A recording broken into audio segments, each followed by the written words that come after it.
Hello friends, knowledge nest में आप सभी का स्वागत है। तो आज हम लोग सेट 6 के हिंदी क्वेश्चंस देखेंगे। लास्ट डे मैंने आपको सेट 5 के क्वेश्चंस करवा दिए थे, तो चलिए स्टार्ट करते हैं। पहला क्वेश्चन जो है हमारा वो 150 शब्दों में आपको लिखना है निबंध। पहला निबंध लिखना है हमें न्यायिक प्रक्रिया में बढ़ता राजनीतिक हस्तक्षेप, और दूसरा क्या लिखना है, नई राष्ट्रीय शिक्षा नीति। ठीक है।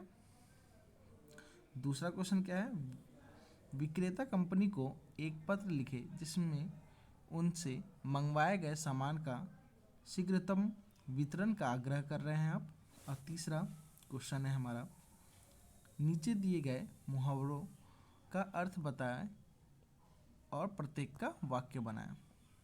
ठीक है, चलिए। और चौथा में क्या है, अशुद्ध वाक्यों को शुद्ध में हमें लिखना है। तो चलिए पहला क्वेश्चन जो कि हमें निबंध था वो हम लोग स्टार्ट करते हैं। तो हमारा पहला निबंध क्या था, न्यायिक प्रक्रिया में बढ़ता है राजनीतिक हस्तक्षेप।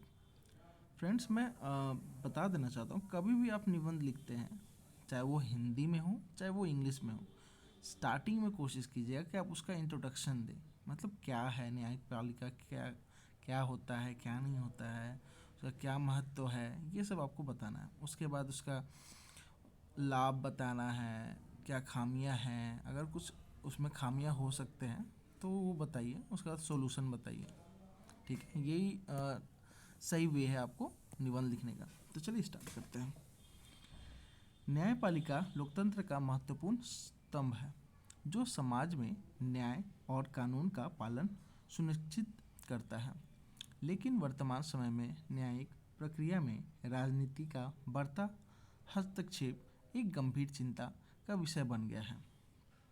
राजनेता अपने स्वार्थ और राजनीतिक लाभ के लिए न्यायपालिका को प्रभावित करने की कोशिश करते हैं, जिससे न्यायिक प्रणाली की स्वतंत्रता और निष्पक्षता का पर सवाल खड़े होते हैं।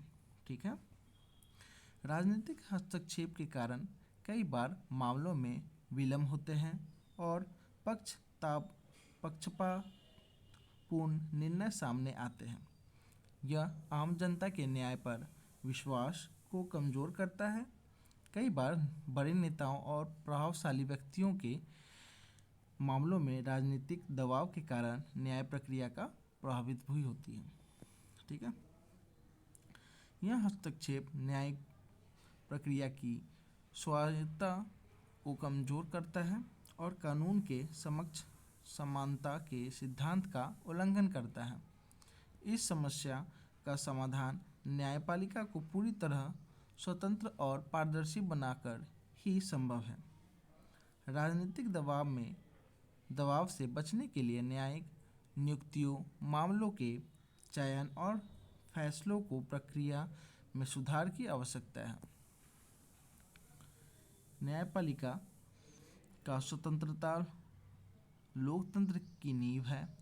इसे बनाए रखने के लिए नागरिकों और सरकार को मिलकर काम करना चाहिए ताकि देश में न्याय प्रणाली पर भरोसा बनाए रहे और कानून का शासन सशक्त हो। तो इसमें फ्रेंड्स देखिए, आपको जो फर्स्ट में है ये आपका इंट्रोडक्शन दे दिए हैं आप। ठीक है। और ये इसका अगर न्यायपालिका में अगर किसी चीज़ का नेगेटिव लिखना है तो ये आपका नेगेटिव पॉइंट हो गया, और इसमें क्या क्या आप सुधार कर सकते हैं ये। और लास्ट में आपको फिर से उसका कुछ बता देना है न्यायपालिका के बारे में, फोर्थ।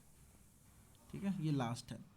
ऐसे ही करना है। पहले आपको क्या करना है, इंट्रोडक्शन देना है, क्या इसके लाभ है, क्या इसके दोष है, और फिर आपको फिर से इसके बारे में इंट्रोडक्शन टाइप का फिर से एक बार लिख देना है। ठीक है। तो चलिए दूसरा क्या है वो देखते हैं। नई राष्ट्रीय शिक्षा की नीति, इस पे अब हम लोग निबंध देखते हैं। नई राष्ट्रीय शिक्षा नीति NEP 2020 भारत की शिक्षा प्रणाली में व्यापक सुधार लाने का एक महत्वपूर्ण प्रयास है। यह नीति 34 वर्षों के बाद लागू की गई है और इसका उद्देश्य भारतीय शिक्षा को 21वीं सदी की ज़रूरतों के अनुसार बनाना है। नैप 2020 शिक्षा को समावेशी, सुलभ और गुणवत्तापूर्ण बनाने के लिए एक व्यापक दृष्टिकोण प्रदान करती है।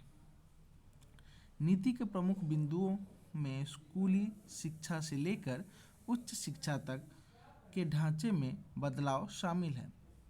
इसमें 10+2 प्रणाली को समाप्त कर +5+3+3+4 का नया ढांचा लागू किया गया है, जिसमें प्रभावित बचपन की देखभाल और शिक्षा ECCE पर जोर दिया गया है।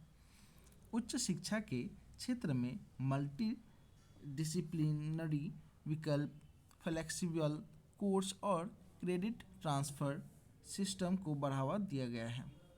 इसके अलावा मातृभाषा में शिक्षा को प्राथमिकता दी गई है, जिससे छात्रों के बौद्धिक विकास में मदद मिलेगी। नैप 2020 का एक महत्वपूर्ण पहलू व्यावसायिक शिक्षा और कौशल विकास पर कमजोर देना है।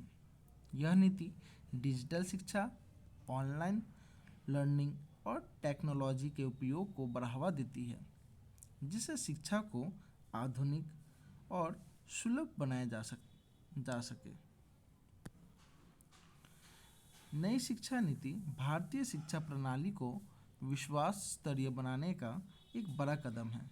हालांकि इसके प्रभावी क्रियान्वयन के लिए सरकार, शिक्षकों और समाज के सहयोग आवश्यक है। यह नीति भारत के शिक्षा क्षेत्र को नई ऊंचाइयों पर ले जाने में मददगार साबित हो सकती है। तो हम लोग दोनों निबंध कंप्लीट कर लिए। अब चलिए दूसरा क्वेश्चन क्या था हमारा वो देखते हैं, जिसमें लेटर लिखना है। किस पे? विक्रेता कंपनी को एक पत्र लिखे जिसमें उससे मंगाए गए सामान की शीघ्रतम वितरण का आग्रह कर रहे हैं। चलिए तो वो देखते हैं।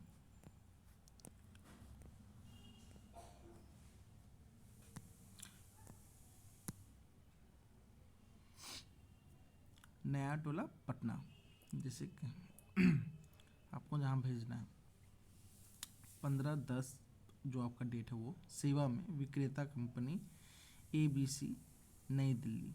ठीक है, सॉरी मैंने ये जो बोला था नया टोला जो है ये आपका जगह है जहाँ से आप भेज रहे हैं। सेवा में विक्रेता कंपनी ABC जो भी आपका जो जहाँ पे भी भेज रहे हैं नई दिल्ली जगह पे जहाँ पे आप भेज रहे हैं ABC। ठीक है, विषय क्या है? ऑर्डर किए गए सामान को शीघ्र वितरित करने हेतु अनुरोध। ठीक है, तो महोदय या महोदया, मैंने आपकी कंपनी से क्रॉकरी का ऑर्डर किया था, जिसका ऑर्डर नंबर 2012/25 है। यह ऑर्डर जनवरी 10, 2025 को दिया गया था, लेकिन अब तक मुझे यह प्राप्त नहीं हुआ है। यह सामान मेरे काम के लिए अत्यंत आवश्यक है और इसकी देरी के कारण मुझे असुविधा का सामना करना पड़ रहा है। आपको कंपनी की सेवा हमेशा समय पर और गुणवत्तापूर्ण रही है, इसलिए मुझे उम्मीद है कि आप मेरी इस समस्या को प्राथमिकता देंगे।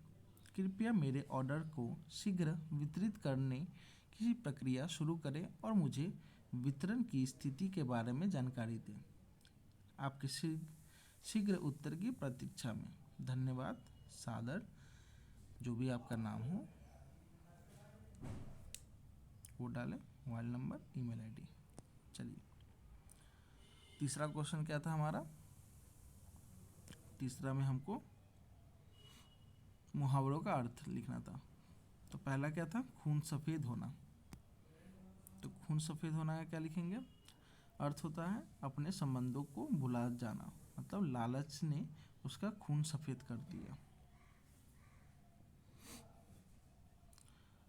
दूसरा क्या था? कान पर जू नहीं रेंगना। तो उसका अर्थ क्या होता है? किसी बात का प्रभाव ना होना। तो वाक्य क्या बनेगा? बार बार समझाने पर भी उसके कान पर जू नहीं रेंगी। ठीक है, तीसरा क्या था?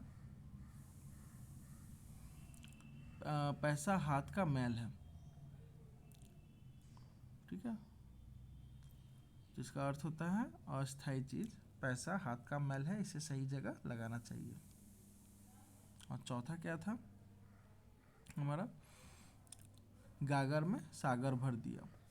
तो उसका अर्थ होता है छोटी बात में गहरी बात कहना, मतलब गागर में सागर जिसको बोलते हैं।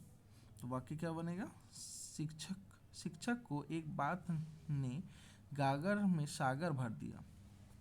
चलिए ठीक है।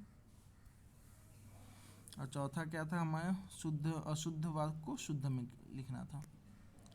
तो पहला अशुद्ध क्या था वाक्य, राम ने किताबें अलमारी से निकाला। तो यहाँ पे राम ने किताबें अलमारी से निकाली होगी, निकाला नहीं। तो क्या होगा, निकाली।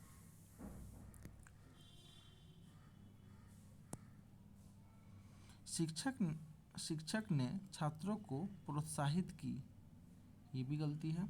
यहाँ पे होगा शिक्षक ने छात्रों को प्रोत्साहित किया। चलिए देख लेते हैं। देखिए, शिक्षक ने छात्रों को प्रोत्साहित किया।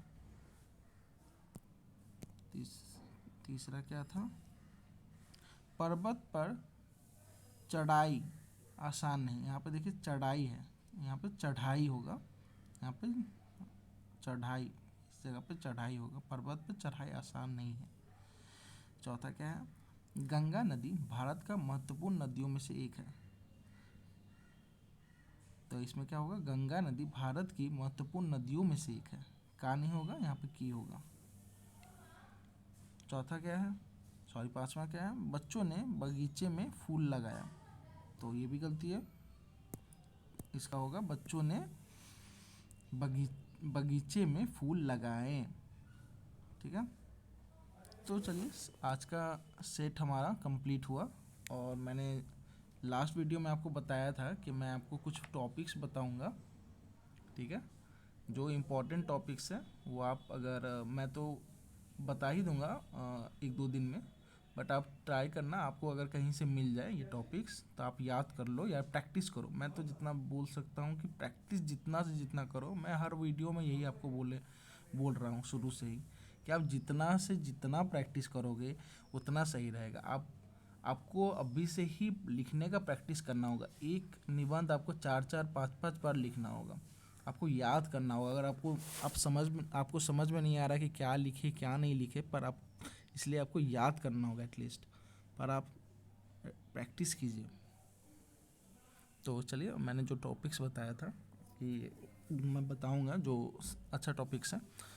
तो एक है 1 नेशन 1 इलेक्शन, ठीक है, वो आप एकदम याद ही कर लेना। ये इम्पोर्टेंट निबंध है, इस पे आएंगे, चाहे हिंदी में हो चाहे इंग्लिश में हो। क्या, 1 नेशन 1 इलेक्शन, ठीक है। और दूसरा आप याद कर लीजिएगा,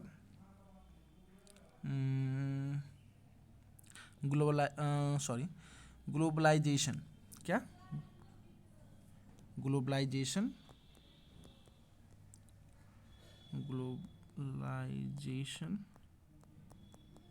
ये पक्का आप याद कर लेना। ग्लोबलाइजेशन, इसका इम्पैक्ट क्या है, इम्पैक्ट, एडवांटेज और चैलेंजेस। ये दो टॉपिक आप देख लेना, मैं और बताऊंगा अभी। और हो सके तो मैं इसका PDF में प्रोवाइड करवा दूंगा, ये दोनों का, 1 नेशन 1 इलेक्शन और ग्लोबलाइजेशन का, ठीक है। और फ्रेंड्स, मैं 2-3 वीडियो से लगातार बोले जा रहा हूँ कि आपके पास टाइम बहुत कम है, बहुत ही कम है, क्योंकि टाइम आपको नहीं दिया जाएगा। मैक्स टू मैक्स 30 दिन आप समझ लो, आपका एग्ज़ाम जो है वो मई में ले लिया जाएगा। तो इसलिए प्रैक्टिस करते रहो। और क्या बताऊँ, चलो, थैंक यू सो मच।